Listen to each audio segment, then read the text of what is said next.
हैं उनको रिवाइज करेंगे। मतलब ऐसे क्वेश्चन जो हमारे इस चैप्टर से पूछे जा सकते हैं उनके बारे में डिस्कशन करेंगे। तो सबसे पहले बात करते हैं, भारत में शिक्षा को कितने भागों में बांटा गया है। क्वेश्चन नंबर 1, भारत में शिक्षा को कितने भागों में बांटा गया है। तो आपके पास ऑप्शन है 2 भागों में, 3 भागों में, 4 भागों में या 5 भागों में। और सही ऑप्शन क्या है कि भारत में शिक्षा को जो है वो 5 भागों में बांटा गया है।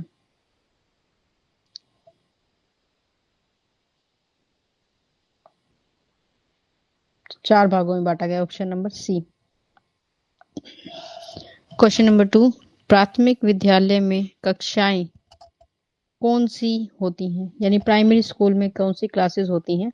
कक्षा 1 से लेकर 5 तक, कक्षा 6 से लेकर 8 तक, कक्षा 1 से 8 तक या कक्षा 9 से लेकर 12 तक। तो हम कहेंगे कि ऑप्शन नंबर जो सी है वो ठीक है, जिसमें कक्षा 1 से 8वीं तक की हम बात करते हैं, जो प्राथमिक कक्षाओं के बारे में हमें अवगत कराता है। ठीक है, वैसे तो 1 से 5वीं होती है, लेकिन हम अब ये माना जाता है कि आपकी 8वीं तक की शिक्षा जो है वो कैसी है, फ्री एंड कंपलसरी। तो उस आधार पर हम कहेंगे कि 1 से लेकर 8 ऑप्शन जो है वो बिल्कुल ठीक है।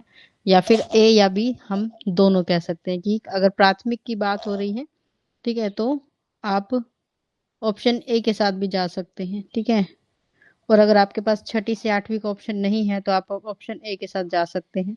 ठीक है, तो अगर आपके पास ऐसा ऑप्शन ना हो जिसमें 1 से लेकर 5वीं तक की बात की गई है, तो वहां पर आप 1 से लेकर 8वीं तक की कक्षा का जो ऑप्शन है वो आपके लिए बिल्कुल उपयुक्त रहेगा।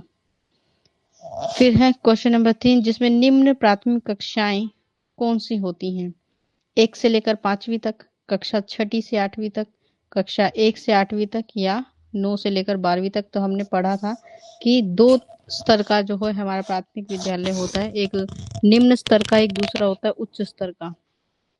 तो इस आधार पर हम कहेंगे कि कक्षा 1 से लेकर 5वीं क्या होती है, निम्न प्राथमिक कक्षा या विद्यालय की सूची में रखी जाती हैं।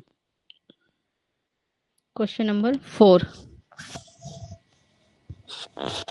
सरकारी स्कूलों का संचालन कौन करता है। क्या केंद्र सरकार के द्वारा होता है या राज्य सरकार उसका संचालन करती है, केंद्र और राज्य दोनों सरकारें करती हैं, या कोई निजी संस्थान यानी कोई निजी व्यक्ति उसको संचालित करता है। तो हम कहेंगे कि सरकारी स्कूलों में जब हम बात करते हैं तो केंद्र और राज्य दोनों ही सरकारें क्या करती हैं, सरकारी स्कूलों का संचालन करती हैं। उच्च प्राथमिक विद्यालय में कौन सी कक्षाएं होती हैं। 1 से लेकर 5वीं तक, कक्षा 6ठी से 8वीं तक, कक्षा 1 से 8वीं तक या 9 से 12वीं तक। तो उच्च प्राथमिक विद्यालय कहाँ से शुरू होता है, कक्षा 6ठी से, 6th से लेकर 8th क्लास तक जो है ये माना जाता है। फिर है माध्यमिक कक्षाएं विद्यालय की कौन सी होती हैं। कक्षा 1 से 5वीं तक, 6th से 8th तक, 9th से 10th तक या 10 से लेकर 12 तक। तो हम कहेंगे कि जब माध्यमिक स्तर की शिक्षा की बात होती है तो ये 9वीं से लेकर 10वीं तक का कक्षाओं को हम इसकी कैटेगरी में रखते हैं।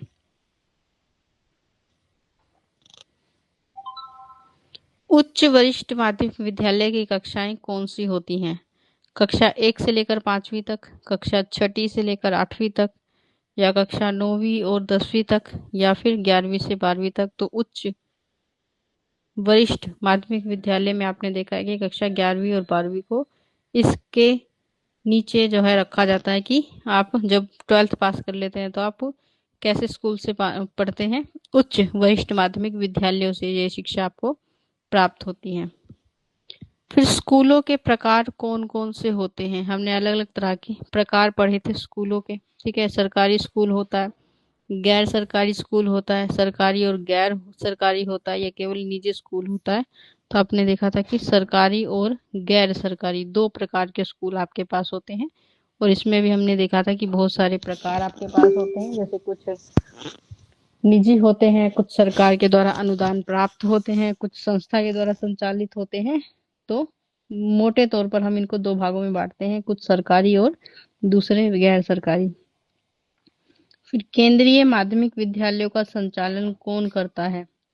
राज्य सरकार, केंद्र सरकार, स्थानीय प्रशासन या फिर निजी संस्थान। तो केंद्रीय माध्यमिक विद्यालयों का संचालन केंद्र सरकार करती है कि जितने भी हमारे केंद्रीय विद्यालय होते हैं या ऐसे स्कूल जो सीबीएसई बोर्ड के द्वारा संचालित होते हैं वो सारे केंद्र माध्यमिक विद्यालयों की श्रेणी में आते हैं, ठीक है, और उनका संचालन केंद्र सरकार के द्वारा किया जाता है। क्वेश्चन नंबर 10, नवोदय विद्यालयों की स्थापना किस नीति के अनुसार की गई थी? राष्ट्रीय शिक्षा नीति 1986 के अनुसार, शिक्षा का अधिकार अधिनियम 2009 के अनुसार, राष्ट्रीय शिक्षा नीति 2020 के अनुसार या मध्याह्न भोजन योजना के अंतर्गत। मध्याह्न भोजन योजना क्या होती है? जिसे हम मिड डे मील कहते हैं सामान्य भाषा में, उसी को मध्याह्न भोजन योजना कहा जा रहा है हिंदी में। तो राष्ट्रीय शिक्षा नीति 1986 के तहत क्या हुई थी? नवोदय विद्यालय की स्थापना की गई थी। फिर नवोदय विद्यालय में कितने प्रतिशत सीटें ग्रामीण क्षेत्रों के लिए आरक्षित होती हैं? 50%, 60%, 75% या सभी की सभी 100%। तो हम कहेंगे कि ये विशेष तौर पर ग्रामीण क्षेत्र के बच्चों की प्रतिभा को निखारने के लिए बनाए गए थे और इनमें 75% सीटें जो होती हैं वो किसके लिए? ग्रामीण क्षेत्र के बच्चों के लिए क्या होती हैं? पहले से ही सुरक्षित होती हैं, मतलब उनको पहले प्रेफरेंस दी जाएगी और जब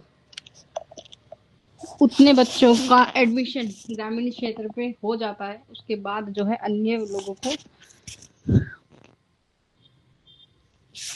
इसमें एडमिशन लेने की जो है परमिशन मिलती है। फिर राष्ट्रीय उच्च शिक्षा राजकीय उच्च विद्यालय में किस कक्षा तक शिक्षा प्रदान की जाती है? कक्षा 6ठी से लेकर 8वीं तक, कक्षा 6ठी से 10वीं तक, 9वीं से 12वीं तक या 1 से लेकर 5 तक। तो हम कहेंगे राजकीय विद्यालयों में कक्षा 6 से लेकर 10 तक जो है वो शिक्षा दी जाती है। 6 से 10th तक क्या है? आपको एजुकेशन प्रोवाइड की जाएगी। फिर केंद्रीय विद्यालय माध्यमिक विद्यालयों में शिक्षा का माध्यम क्या होता है? केवल हिंदी या केवल इंग्लिश या हिंदी और इंग्लिश दोनों माध्यम में दी जाती है या फिर स्थानीय भाषा में। तो जब भी हम सेंट्रल गवर्नमेंट के द्वारा एफिलिएटेड स्कूलों की बात करते हैं तो वहां पर दोनों माध्यमों में शिक्षा दी जाती है, हिंदी और अंग्रेजी दोनों। जैसे आप कहते हैं कि स्कूल कैसा है, इंग्लिश मीडियम है या हिंदी मीडियम है, तो ये उसी माध्यम की बात यहाँ पर की जा रही है। फिर नवोदय विद्यालय का मुख्य उद्देश्य क्या होता है? किस आधार पर से जो है बनाया गया था या इसका निर्माण किया गया था? तो शहरी बच्चों को शिक्षा देना, ग्रामीण बच्चों को शिक्षा देना, सरकारी कर्मचारियों के बच्चों को शिक्षा देना या सभी बच्चों को समान शिक्षा देना। तो ग्रामीण क्षेत्र में नवोदय विद्यालय जो है ग्रामीण क्षेत्र के लिए विशेष उद्देश्यों की पूर्ति के लिए कार्य करता है। तो हम कहेंगे ग्रामीण क्षेत्र के बच्चों को शिक्षा देने के लिए इसकी स्थापना विशेष रूप से की गई थी। फिर है राजकीय विद्यालय। राजकीय वरिष्ठ माध्यमिक विद्यालयों में किस कक्षा तक शिक्षा प्रदान की जाती है? 6ठी से लेकर 10वीं तक, 6ठी से 8वीं तक, 6ठी से 10वीं तक, 6ठी से 12वीं तक या कक्षा 9 से 12वीं तक। तो क्लास 6 to 12th राजकीय वरिष्ठ माध्यमिक विद्यालयों में कक्षाएं जो हैं वो शिक्षा के लिए खोली जाती हैं। केंद्रीय माध्यमिक विद्यालयों का उपयोग किन बच्चों के लिए किया जाता है? ठीक है, तो केंद्रीय माध्यमिक विद्यालय का उपयोग सरकारी कर्मचारियों के बच्चों के लिए या रक्षा कर्मियों के लिए या फिर निजी संस्था के कर्मचारियों के लिए या सभी नागरिकों के लिए। तो हम देखते हैं कि वहां पर शिक्षा की व्यवस्था स्पेशल उन बच्चों के लिए की जाती है जिनके माता पिता सेंट्रल गवर्नमेंट के क्या हैं? पहले से ही एम्प्लॉय हैं, यानी रक्षा कर्मियों के लिए। तो जैसे सैनिक के बच्चे हो गए, पुलिस डिपार्टमेंट हो गया, ठीक है, रेलवे के लिए अलग से विद्यालय आपने देखे बनाए जाते हैं, तो उनके लिए जो है स्पेशली ये स्कूल जो है वो शिक्षा के लिए खोले जाते हैं। फिर अनुदान प्राप्त विद्यालय को क्या मिलता है? अनुदान का मतलब हमने पहले कल भी पढ़ा था कि इससे पहले चैप्टर में पढ़ा था कि अनुदान का मतलब होता है कि जब कोई आर्थिक सहायता विद्यालय को दी जा रही है।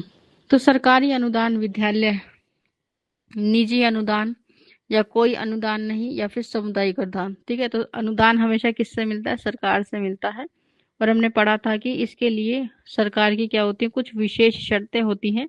यद्यपि विद्यालय उन शर्तों को पूरा कर पा रहा है तो हम अनुदान प्राप्त विद्यालय जो है उसे बना दिया जाता है कि आर्थिक सहायता उस विद्यालय को हर वर्ष सरकार से प्रदान की जाएगी। फिर है मान्यता रहित विद्यालयों की विशेषता क्या होती है? ठीक है, कि जिनको गवर्नमेंट से या बोर्ड से एफिलिएशन नहीं मिलता है, सरकारी मान्यता प्राप्त होते हैं, निजी मान्यता प्राप्त होते हैं, या इनकी कोई मान्यता नहीं होती, या सामुदायिक मान्यता के आधार पर ये कार्य करते हैं। तो हम कहेंगे ऐसे विद्यालय जिनका कोई भी एफिलिएशन नहीं है, उनके द्वारा ली हुई शिक्षा कैसी होती है? व्यर्थ होती है। तो ऐसे विद्यालयों की कोई भी मान्यता नहीं होती है। परिवार विद्यालय सहभागिता का क्या उद्देश्य है? कि एक परिवार की विद्यालय के अंदर सहभागिता के बारे में हमने बात की थी। तो उसकी सहभागिता का उद्देश्य क्या होता है? स्कूल प्रबंधन, स्कूलों का प्रबंधन करना, शिक्षा में सुधार करना, या सरकारी अनुदान प्राप्त करना, या निजी संस्थानों को बढ़ावा देना। तो परिवार के सहयोग से हम क्या कर सकते हैं? शिक्षा में सुधार कर सकते हैं।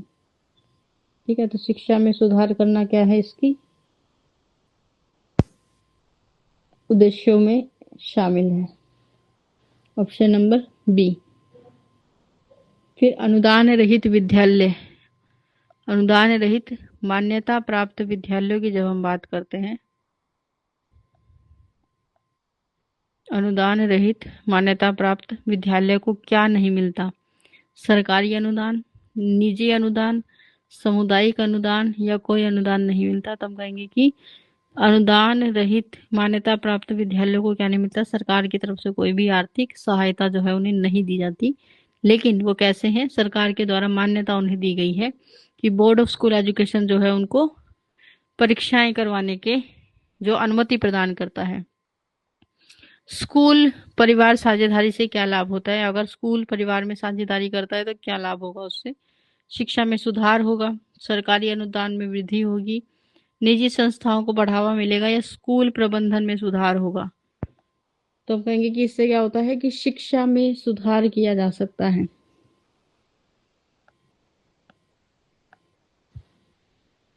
अनुदान प्राप्त विद्यालयों का संचालन कौन करता है? सरकारी संस्थान, निजी संस्थान, सामुदायिक संस्थान, या फिर स्थानीय प्रशासन। तो अनुदान प्राप्त विद्यालयों का संचालन निजी संस्थान करता है। ठीक है, कि अनुदान मतलब सरकार की तरफ से आपको सहायता मिल रही है आर्थिक, लेकिन उसको चला कौन रहा है? कोई संस्था चला रही है, या कोई निजी व्यक्ति ने वो समाज के कल्याण के लिए खोला था, अच्छी शिक्षा व्यवस्था है, और आर्थिक रूप से अगर वो कमजोर हो गया तो सरकार उसे क्या करती है? आर्थिक सहायता करती है, ताकि आसपास के क्षेत्र के जो बच्चे हैं उनके पास शिक्षा का अवसर उपलब्ध रहे। फिर मान्यता प्राप्त विद्यालयों में को क्या आवश्यक है? सरकारी मान्यता, निजी मान्यता, सामुदायिक मान्यता, या कोई मान्यता नहीं। तो मान्यता प्राप्त विद्यालयों के लिए क्या आवश्यक है? कि स्कूल चाहे कैसा हो, सरकारी हो, प्राइवेट हो, उसके पास कैसी होनी चाहिए? सरकारी मान्यता, यानी बोर्ड ऑफ स्कूल एजुकेशन से वो हमेशा कैसा हो? एफिलेटेड हो। क्वेश्चन नंबर 24, स्कूल परिवार साझेदारी का महत्वपूर्ण साझेदारी का क्या महत्वपूर्ण कार्य है? स्कूल का प्रबंधन करना, परिवार की भागीदारी, सरकारी अनुदान, या निजी संस्थानों का सहयोग। तो हम कहेंगे कि स्कूल और परिवार में साझेदारी के लिए बहुत सबसे ज्यादा जरूरी या महत्वपूर्ण है परिवार की भागीदारी, कि परिवार क्या करे? स्कूल को सहयोग करे, स्कूल को जो है समर्थन दे। घर और विद्यालय के सहयोग में विद्यालय की भूमिका क्या होती है? अभिभावक दिवस मनाना, बच्चे की शैक्षिक आवश्यकताओं को पूरा करना, अध्यापकों से संपर्क करना, स्कूल डायरी नियमित रूप से देखना।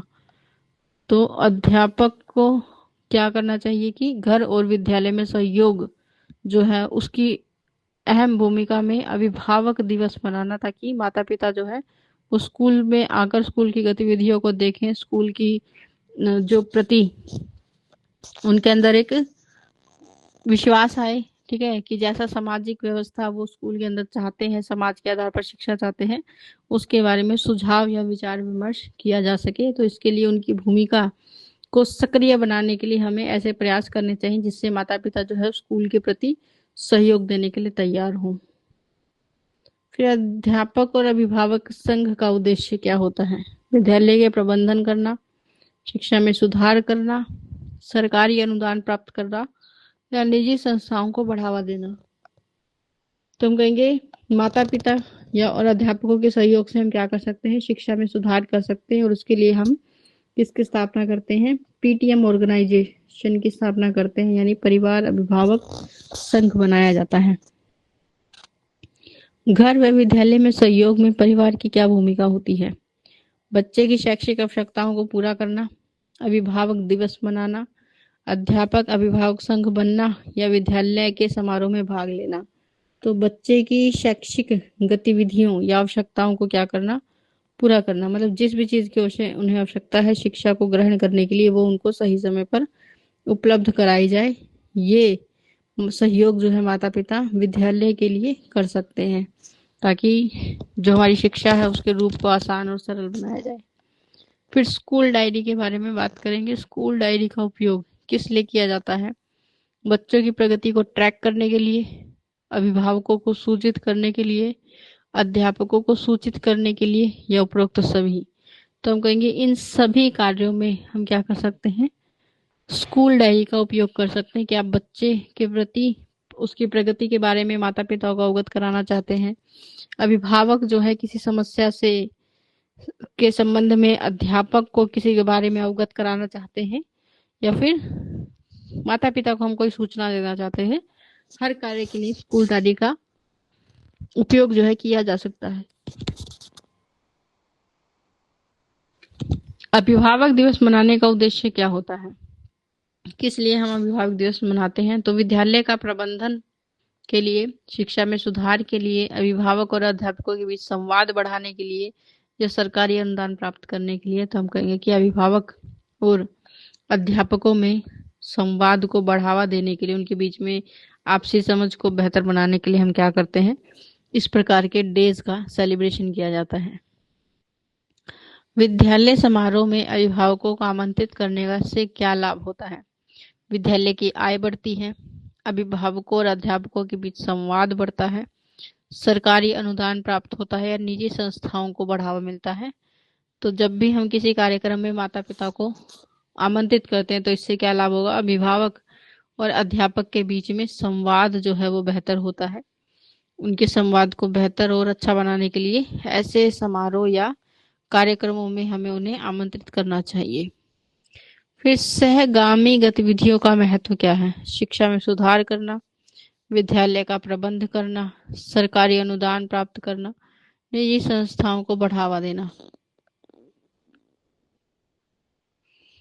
तो सहभागी गतिविधियों से हम क्या करते हैं? शिक्षा में सुधार करते हैं, ठीक है। कि सहयोगी जो क्रियाएं होती हैं जिसमें स्कूल का, माता पिता का, सबकी जो सहभागिता होती है, ऐसे कार्यों से क्या मिलता है? शिक्षा को सुधारा जा सकता है। फिर अध्यापकों से संपर्क करने का क्या उद्देश्य है? कि माता पिता को अध्यापकों से संपर्क क्यों करना चाहिए? तो बच्चे की प्रगति को ट्रैक करने के लिए, अभिभावकों को सूचित करने के लिए, ठीक है, शिक्षा में सुधार करने के लिए, सभी के लिए। तो हम कहेंगे उपरोक्त तो सभी बातें जो हैं वो बच्चे के बारे में हमें अवगत कराती हैं, उसकी प्रगति के बारे में बताती हैं। तो अध्यापकों को माता पिता से संपर्क इसलिए करना चाहिए ताकि उनकी प्रगति के बारे में उन्हें अवगत करा सके, शिक्षा में उनके विकास में सुधार किया जा सके, और अभिभावकों को सही समय पर सूचित कर सके। स्कूल प्रभाव उत्पादन का मापन कैसे किया जाता है? मतलब स्कूल के जितने भी कार्यक्रम हैं, उनमें होने वाली जितनी भी गतिविधियां हैं, उनके प्रभाव से क्या परिणाम आपको प्राप्त हो रहे हैं, कैसे मूल्यांकन किया जाएगा, प्रशासनिक कार्यों में सफलता प्राप्त करके, शैक्षिक सेवा कार्यों में सफलता लेकर, दोनों चीजों के द्वारा, या विद्यार्थियों की संख्या के द्वारा। हम कहेंगे ऑप्शन ए और दोनों ही जो है इसके लिए बिल्कुल उपयुक्त हैं कि प्रशासनिक कार्यों में सफलता करके, मतलब आपका स्कूल संचालन जितना ज्यादा बेहतर होगा, आपकी शिक्षा की सेवाओं में उतनी ही सफलता आपको मिलेगी, और इस माध्यम से आप क्या कर सकते हैं, अपने कार्यों के परिणामों का मूल्यांकन कर सकते हैं। स्कूल को प्रभावशाली बनाने के लिए क्या आवश्यक है? संस्थागत योजना की आवश्यकता का विश्लेषण करना, स्टाफ के द्वारा आवश्यकताओं की पहचान करना, दोनों ही बातें ठीक हैं, या सरकारी अनुदान को प्राप्त करना। तो हम कहेंगे कि जब किसी स्कूल को प्रभावशाली बनाने की बात आती है तो सही समय पर जब आप अपनी समस्याओं का पता लगा लेते हैं, ठीक है, सही समय पर सही योजना जो है विद्यालय के लिए ले आते हैं, उनका विश्लेषण करते हैं, तो दोनों ही बातें उपयुक्त हैं। तो ऑप्शन ए और बी दोनों ही ठीक है, इसलिए हम कहेंगे ऑप्शन सी जो है हमारे लिए बिल्कुल करेक्ट है। स्कूल में पाई जाने वाली आवश्यक सुविधाएं क्या हैं? पर्याप्त स्कूल बिल्डिंग, फर्नीचर और उपकरण, लाइब्रेरी की सुविधा, या उपरोक्त सभी। तब कहेंगे कि ये सभी चीजें जो है किसी भी विद्यालय की सुविधाओं से हमें अवगत कराती हैं, तो ऑप्शन नंबर डी, उपरोक्त सभी। फिर संस्थागत योजना में क्या परिवर्तन की आवश्यकता हो सकती है, कि हमारी संस्थाओं की जो योजना होती है उसमें क्या परिवर्तन करना चाहिए?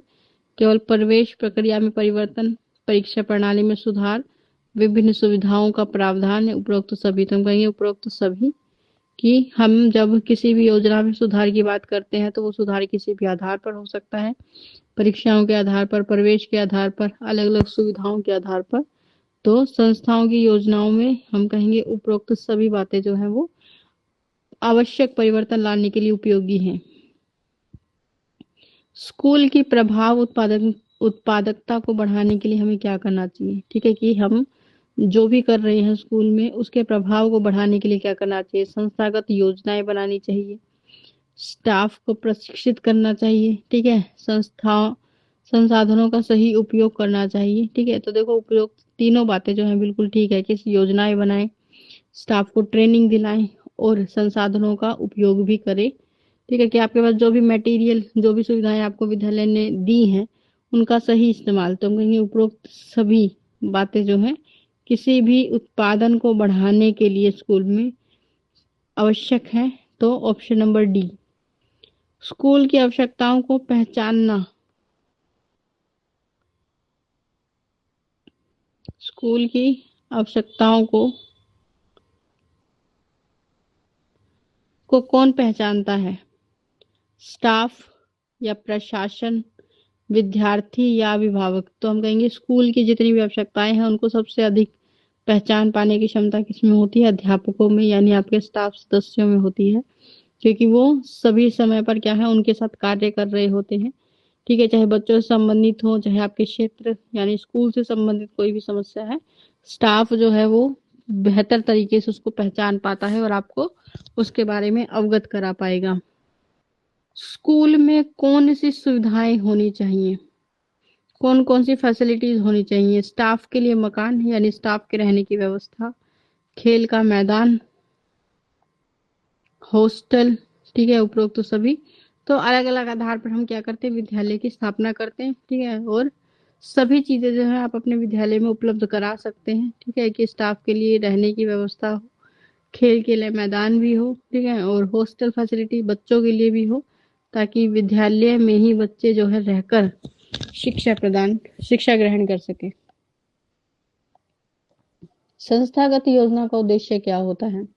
स्कूल की आवश्यकताओं का विश्लेषण करना, स्कूल की प्रभाव उत्पादकता में सुधार करना, या दोनों ए और बी, या सरकारी अनुदान को प्राप्त करना। तो हम कहेंगे संस्थागत योजना मतलब हमारी जो मैनेजमेंट है उस मैनेजमेंट का उद्देश्य क्या होता है कि वह आवश्यकताओं का विश्लेषण भी करे, मतलब जांच करेगी कि वास्तव में हमें उन चीजों की आवश्यकता है या नहीं, और अपनी योजनाओं के आधार पर इस प्रकार का सुधार जो है विद्यालय में करे, ठीक है, जो क्या करे, विद्यालय को प्रभावी बनाए। तो उपरोक्त ऑप्शन ए और बी दोनों ठीक है।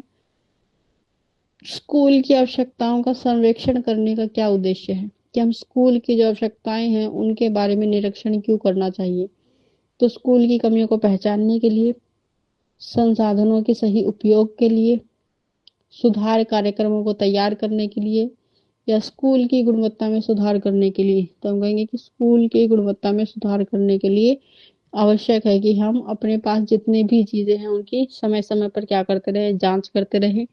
विद्यालय की कमियों की जांच की जाए, ठीक है, जो आपने सुविधाएं उपलब्ध कराई हैं उनकी भी सही समय पर जांच होनी चाहिए कि क्या उनका सही उपयोग सही समय पे किया जा रहा है या नहीं किया जा रहा है। तो हर एक चीज का निरीक्षण जो है बहुत आवश्यक है।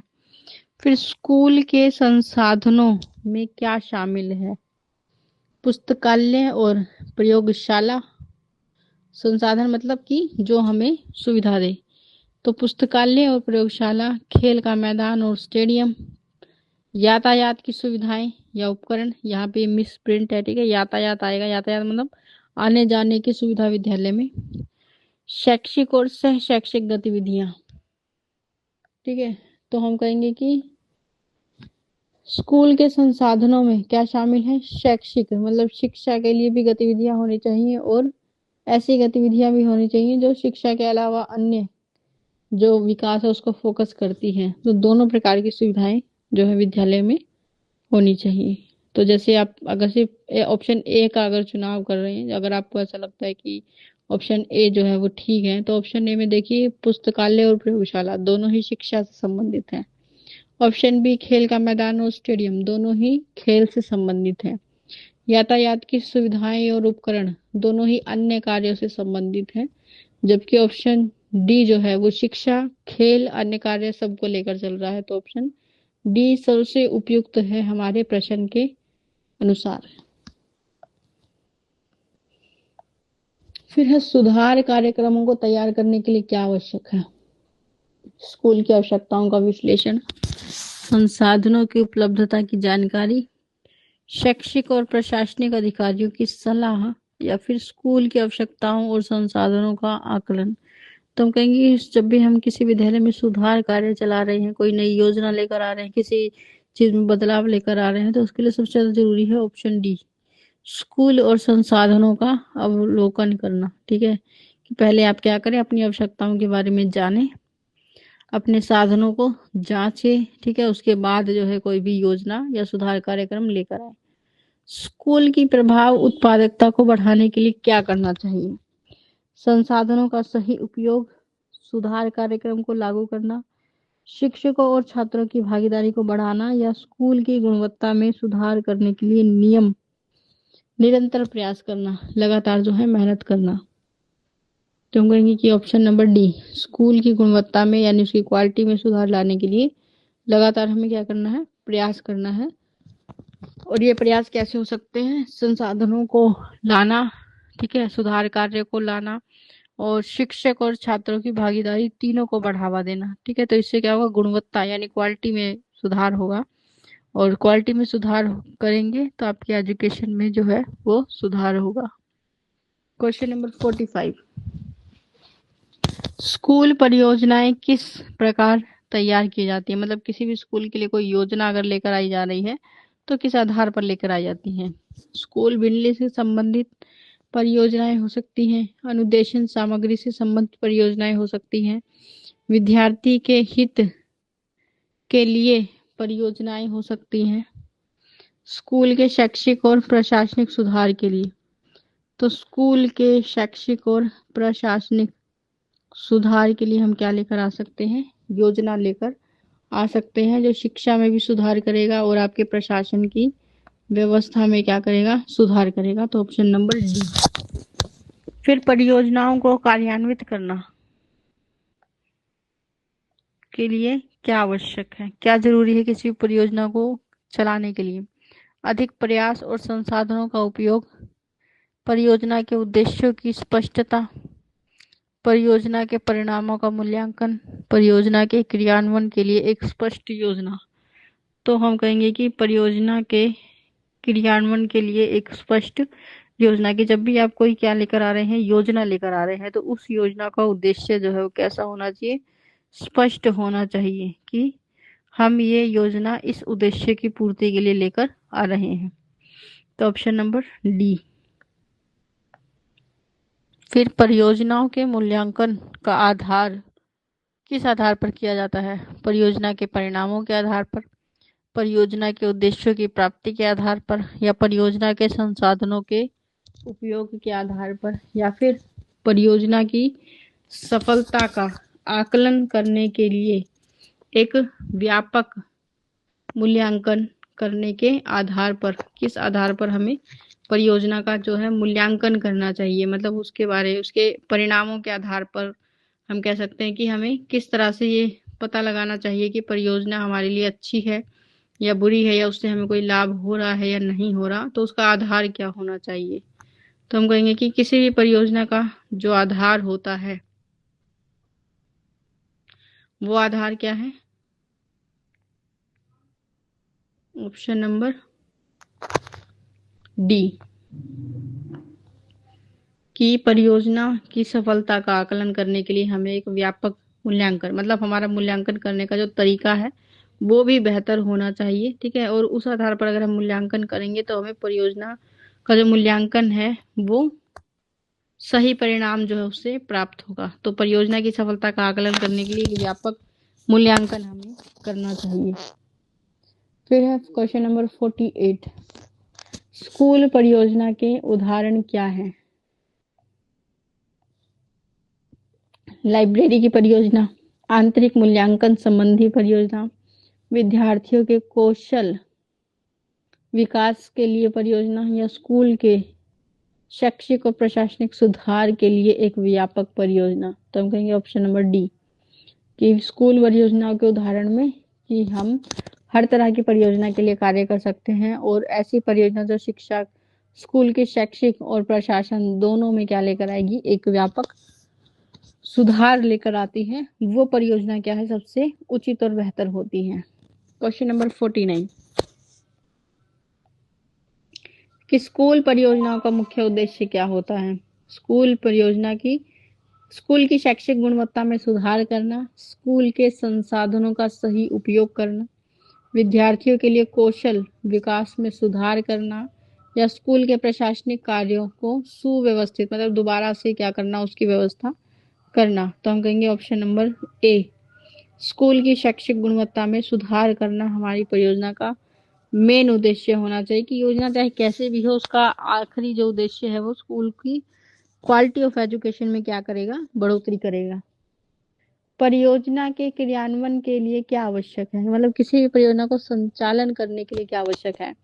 परियोजना के उद्देश्य की स्पष्टता, परियोजना के संसाधनों की उपलब्धता, परियोजना के क्रियान्वयन के लिए एक स्पष्ट समय सारणी, या परियोजना के क्रियान्वयन के लिए एक प्रभावी नेतृत्व।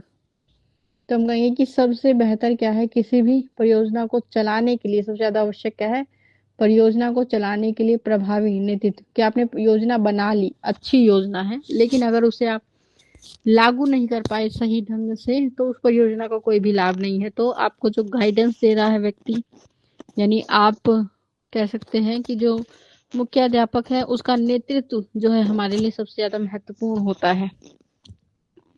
फिर परियोजना के मूल्यांकन के लिए आवश्यक क्या है?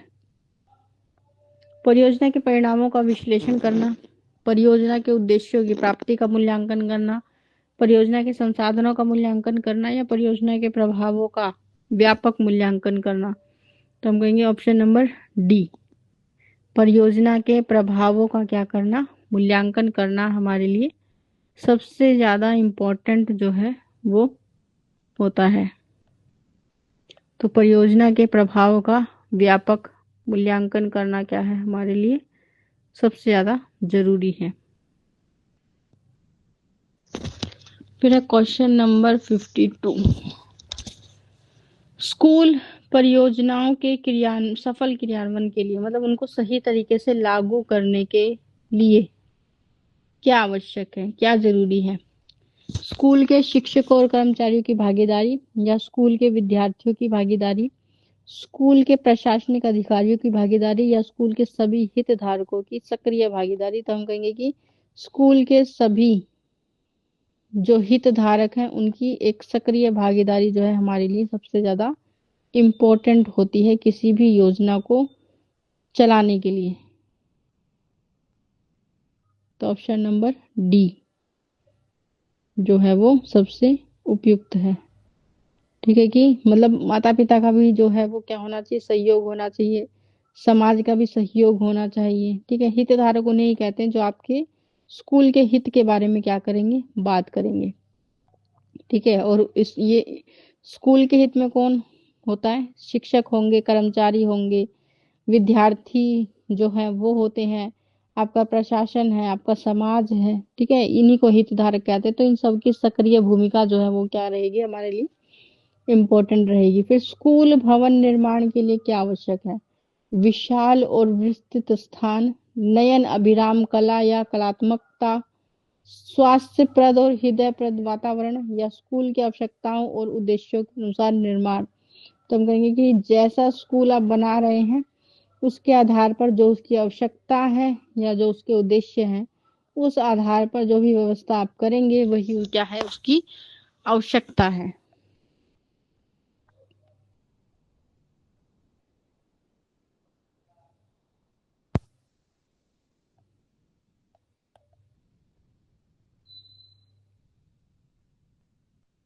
क्वेश्चन नंबर 54, स्कूल भवन निर्माण पे क्या महत्वपूर्ण है, न्यूनतम खर्च, अच्छी गुणवत्ता के सामान का प्रयोग, उपयोगिता और सुविधाएं, स्कूल की शैक्षिक और प्रशासनिक आवश्यकताओं की पूर्ति। तो हम कहेंगे स्कूल की शैक्षिक और प्रशासनिक आवश्यकताओं की पूर्ति जो है किसी भी स्कूल के भवन निर्माण के लिए सबसे ज्यादा क्या है, महत्वपूर्ण होती है। Option number D.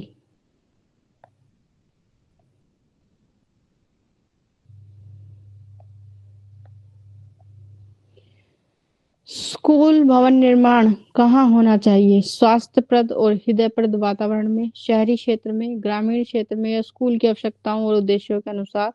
तो हम कहेंगे कि जब भी हम किसी स्कूल के भवन का निर्माण कर रहे हैं तो उसमें स्कूल की आवश्यकताओं को स्कूल की आधार पर, उसके उद्देश्यों के आधार पर क्या करेंगे, चीजों की व्यवस्था करेंगे। तो ऑप्शन नंबर डी जो है वो सबसे उपयुक्त है।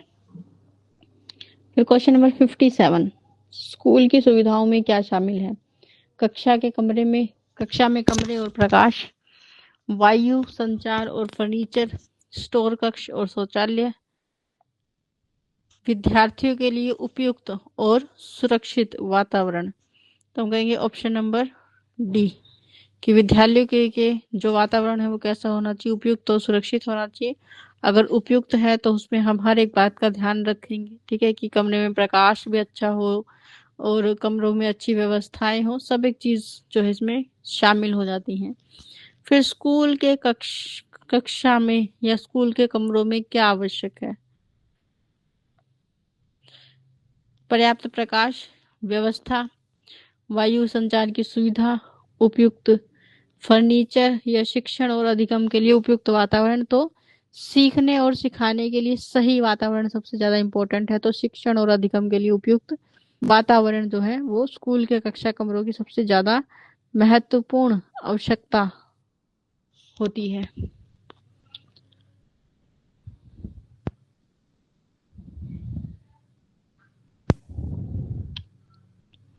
क्वेश्चन नंबर 59 कि स्कूल में अध्यापक कक्ष में क्या उद्देश्य होता है, अध्यापकों के लिए आराम का स्थान, अध्यापकों के लिए कार्यस्थल, अध्यापकों के लिए बैठक और चर्चा का स्थान, या अध्यापकों के लिए योजना और तैयारी का स्थान। तो हम कहेंगे कि स्कूल में अध्यापक कक्ष क्या का उद्देश्य क्या होता है कि अध्यापकों के लिए एक ऐसा स्थान जहां पर वो क्या कर सके, अपनी योजनाओं को तैयार कर सके।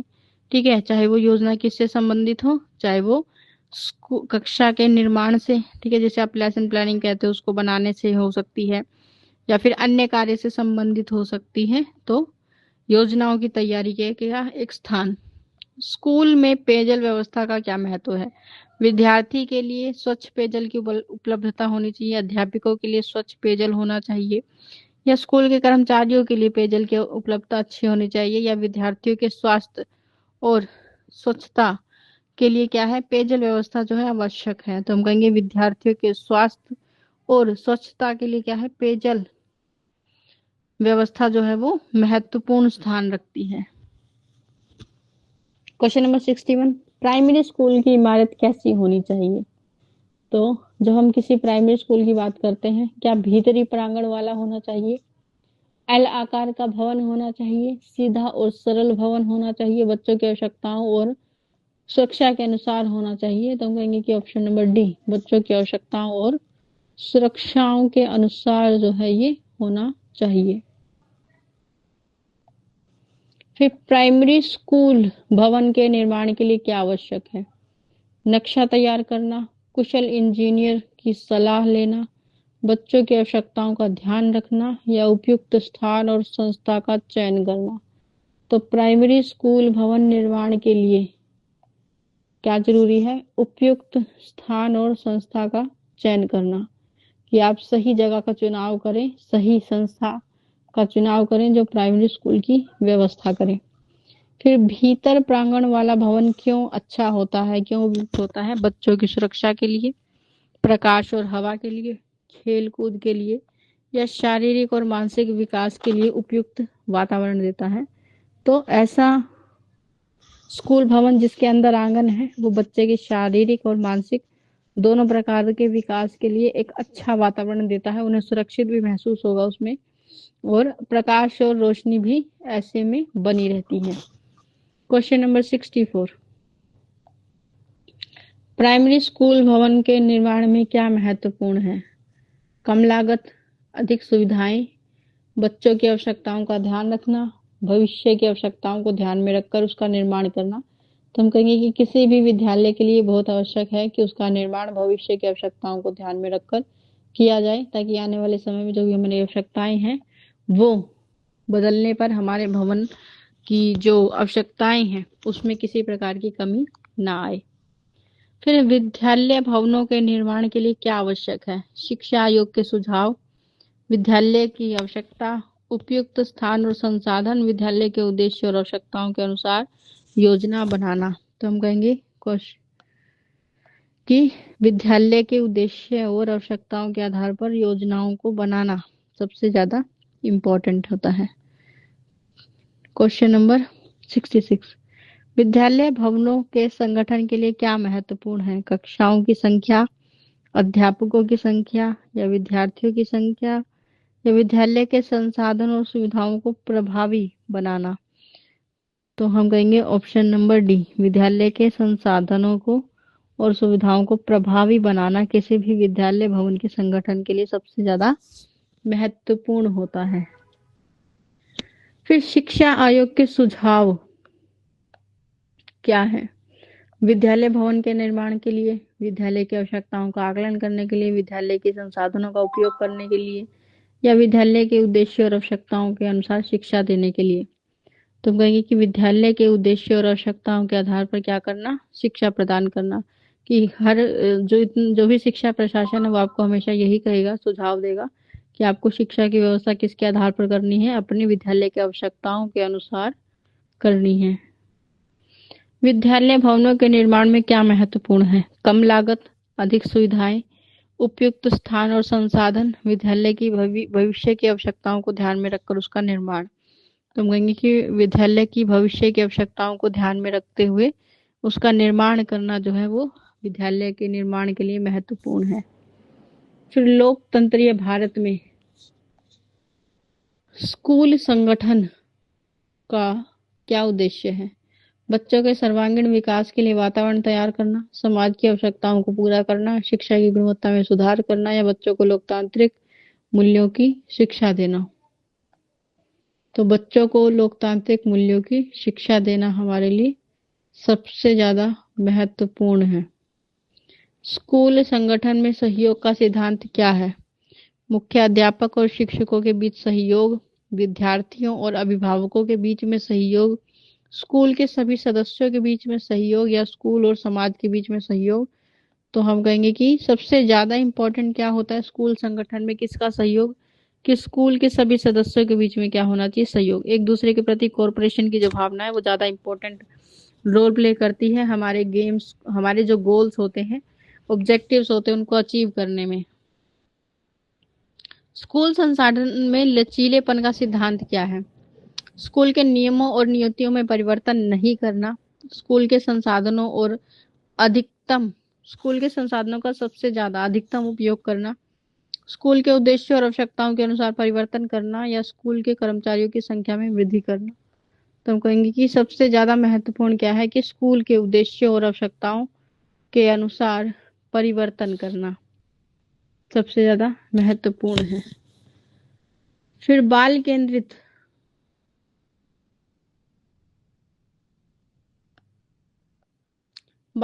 स्कूल संगठन का क्या अर्थ है? जो बच्चों के आधार पर कार्य करे। तो स्कूल के सभी निर्णय बच्चे के लिए लिए जाते हैं, स्कूल के संसाधनों बच्चों के लिए उपयोग किए जाते हैं, स्कूल के सभी कार्यक्रम बच्चों के विकास के लिए आयोजित किए जाएंगे, ठीक है, या स्कूल के सभी सदस्यों का ध्यान बच्चों के विकास पर केंद्रित होता है। तो हम कहेंगे कि स्कूल के जितने भी सदस्य हैं उन सब का फोकस क्या रहेगा कि बच्चों का विकास जो है वो बेहतर तरीके से कैसे किया जाए, उस पर वो क्या करते हैं, फोकस करते हैं। क्वेश्चन नंबर 73, स्कूल प्रबंधन का उद्देश्य क्या होता है? तो स्कूल प्रबंधन यानी मैनेजमेंट के उद्देश्यों के बारे में हमने कल बात की थी। तो स्कूल के लिए संसाधनों को अधिकतम उपयोग कर पाना, स्कूल के उद्देश्यों को प्राप्त करना, स्कूल के कर्मचारियों की संख्या में वृद्धि करना, या स्कूल के बजट को बढ़ाना। तो हम कहेंगे स्कूल के उद्देश्यों को प्राप्त करना उनका सबसे इम्पोर्टेंट और महत्वपूर्ण जो है वो उद्देश्य होता है। तो ऑप्शन नंबर बी। स्कूल प्रबंधन की प्रक्रिया में क्या शामिल है? स्कूल प्रबंधन की प्रक्रिया में क्या शामिल होता है? योजना और संगठन, स्टाफ और बजट, रिकॉर्ड और दिशा, या उपरोक्त सभी। तो हम कहेंगे उपरोक्त सभी बातें जो है स्कूल संगठन यानी ऑर्गेनाइजेशन के लिए महत्वपूर्ण या इम्पोर्टेंट होती हैं। फिर योजना बनाने के लिए क्या महत्वपूर्ण है? क्या अगर आप एक अच्छी योजना बनाना चाहते हैं तो उसके लिए क्या होना चाहिए? धर्म और साहस, अनुभव और ज्ञान, आगे की और पीछे की ओर देखना, या फिर उपरोक्त सभी। तो हम कहेंगे उपरोक्त सभी बातें जो है किसी भी योजना को बनाने के लिए किसी व्यक्ति में होनी चाहिए, ठीक है। हमने बात की थी कि बौद्धिक रूप से कार्य करने से हम क्या कर सकते हैं, एक अच्छी परियोजनाओं को बना सकते हैं। फिर संगठन का मुख्य उद्देश्य क्या होता है? क्वेश्चन नंबर 76, संगठन का मुख्य उद्देश्य स्कूल के संसाधनों और अधिगमों का उपयोग करना, स्कूल के कर्मचारियों की संख्या में वृद्धि करना, स्कूल के उद्देश्यों को प्राप्त करना, या स्कूल के उन्नत वातावरण की आवश्यकता होती है। तो हम कहेंगे कि ऑप्शन नंबर डी, स्कूल में एक उन्नत वातावरण के लिए आवश्यक व्यवस्थाएं करना जो है किसी भी संगठन का मुख्य उद्देश्य होता है। क्वेश्चन नंबर 77, अध्यापक का मुख्य कार्य क्या होता है? शिक्षा प्रदान करना, निरीक्षण करना, संगठन करना, या मूल्यांकन करना। तो हमने कल अध्यापक के कार्यों के बारे में बात की थी जिसमें हमने देखा था कि ये सभी काम जो है अध्यापक के हैं, लेकिन सबसे इम्पोर्टेंट काम क्या होता है? शिक्षा प्रदान करना, कि एक अध्यापक को उसके लिए शिक्षा देने या सिखाने के लिए जो क्या है नियुक्त किया जाता है। अध्यापक को किन कार्यों का निरीक्षण करना चाहिए? विद्यार्थी की उपस्थिति का, गृह कार्य का, सहगामी क्रियाओं का, या उपरोक्त सभी। तो कल हमने पढ़ा था कि निरीक्षण जो है अध्यापक का एक काम है और वो बच्चों की कॉपियों का निरीक्षण भी करता है, होमवर्क का निरीक्षण करता है, अपने आसपास होने वाली गतिविधियों का भी निरीक्षण करता है। तो उपयुक्त सभी बातें जो है वो ठीक है, ऑप्शन नंबर डी। फिर अध्यापक को क्या संगठन करना चाहिए? पाठ्यक्रम, सहभागी क्रियाएं, पुस्तकालय का प्रबंध, या उपरोक्त सभी। तो हम कहेंगे कि उपरोक्त सभी। क्वेश्चन नंबर 80, अध्यापक को कौन से अभिलेख रखने आवश्यक है? उपस्थिति का रजिस्टर, प्रवेश और छोड़ने का रजिस्टर, मूल्यांकन की रिपोर्ट, या छात्रों की प्रगति या उपलब्धियों की रिकॉर्ड। तो हम कहेंगे छात्रों की प्रगति और उपलब्धियों का रिकॉर्ड जो है वो हमेशा अपने पास मेंटेन रखते हैं, क्योंकि वो उनके विशेष कार्यों का ही एक क्या है रूप है, ठीक है। तो ये